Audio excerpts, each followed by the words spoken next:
ArsenalFanTV Mo, did you have a tear in your eye today when very emotional send-off by Arsene Wenger? Not actually at the stadium, but I have to admit, I woke up and my wife knew it was going to be a difficult day for me, so she cooked me a nice breakfast and we sat there and she was like playing with my hair and all that sort of stuff, treating me good. And then I made the mistake. Too much information here about playing in here. And then I made the mistake of putting on some those YouTube videos that have got the emotional music in the background. And when I was watching that, then I started choking up. I was like, damn, And the reason is because all this time, when the decision has been left to the management of the club, we can't control it. We can shout whatever we want to shout on here, but we can't control it. So all the time, I've just been hoping, I really want him to prove us wrong. As long as it's here and it's not in our control, all you can do is support the club. And a man that's given me so many happy moments in my life in terms of football, I was just thinking, I hope he can prove me wrong. I don't think he can win us a league and that sort of thing, but I really hope he can prove me wrong. And when that gets absolutely crystallised, that knowledge that no, this is not going to happen. His last chance has gone. Fairy tale ending. Exactly. That's kind of what just really sucks for me. And then when you see the team play like how they did today. Yeah, today I'm a bit confused. I really don't know whether it was us or Burnley that ended up causing a 5-0 scoreline, because I'm baffled. That's not the team that has defied all the odds, defied the budget and finished 7th in the league. They just rolled over. It's almost like, we call them up and say, look, didn't go to plan on Thursday.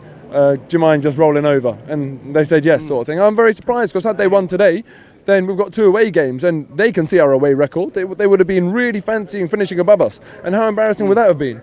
But it's a real shame that, the way it's ended now, it's almost fitting that we've played Burnley today, the team that we're closest to in the league. And that is the biggest indicator as to why it's had to come to an end.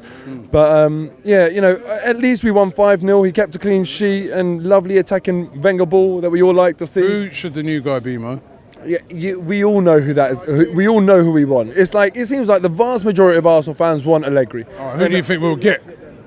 Honestly, I have no faith in this board to make the right decision.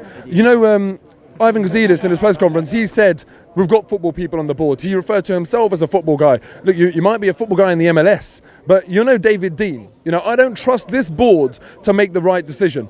So if we end up kind of going through our first choice and now we can't pay you that and now we're not giving you this budget, and a second choice, now we're not giving you this salary, and then we end up on 4th or 5th choice, we'll never know how we got there. But ultimately, I'm not going to be surprised if it's, Arteta, for example, managing that technical area. And that's no offence to Arteta or a Vieira or an Henry or whoever the hell the ex-player might be. I just don't want sentiment in this decision. If you're going to give it to an ex-player that's got no managerial experience, why weren't we in for Gerrard?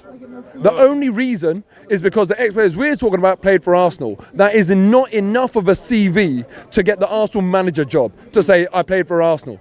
So for me, it's got to be an absolute seasoned, experienced Champions League caliber manager, and that is Allegri. And if not him, I'd take Simeone. And I know Simeone doesn't have the style of football that we want, and also, let's be honest, he doesn't have the values that this club like. We saw him after the Champions League final that he lost, just going mad.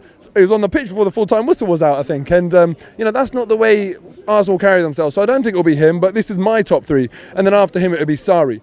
But if it's Sarri, we've also got to realise that he's basically the Pochettino of Serie A. He's played amazing football. He's put the pressure on, but he hasn't actually won anything at Napoli yet. And but I would hope that when he comes to Arsenal, we're at our worst. We've won 3 FA Cups in the last, few seasons. We have got a winning DNA.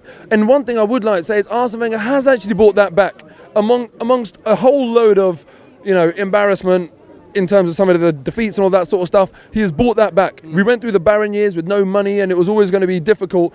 And after we've come out of that, look, he didn't give us the league, but he's won 3 FA Cups and he deserves respect for that. Not only that, he's taken us to a League Cup final, he's taken us to Europa League semi-final. Things could have been very different. But look, ultimately, I just want to say, this we can do together, remind me, because 22 years is too difficult. And whatever you think of, just shout it out. But thank you for that Tony Adams goal. Thank you for that title in '98. Thank you for the '98 FA Cup. Thank you for the 2000 and... It was basically, wasn't it? Yeah, basically. Thank you for the FA Cup in 2003, 2005. Winning league at Old Trafford, winning league at White Hart Lane. Thank you for Thierry Henry. Thank you for the Champions League final. Why do you say thank you for being born? Anyway, thank you for the stadium. Thank you for Thierry Henry, Dennis Bergkamp, that Newcastle goal, that Jack Wilshere goal. There are so many memories that. Thank you for giving us a laugh because you couldn't do up your zip. Do you know what I mean? The guy on all levels, he's just been like, we know him so well now, you know, and it's going to be weird to see someone else there. But thank you so much for everything, Arsene Wenger. And the fact that there's a queue that goes out for your tribute book, that they have to just shut the queue because there's too many people wanting to do it. I even tweeted today that any foreign fans, I'll take 10 at random, just send me your message. I was flooded with, my Twitter wasn't working. The amount of people that want to reach out to Arsene Wenger and say thank you. Look, that's the real testament, not Sir Chips Keswick, who I loved when he got booed, by the way, giving him a trophy. But yeah, that's the real testament. So thank you very much, Arsene Wenger. It's Robbie here. I'm on the set of the Real Football Fan Show. We're about to get things cracking. You ready for this? Oh, yeah. The Real Football Fan Show every Thursday just after midnight on Channel 4. Make sure you check it out.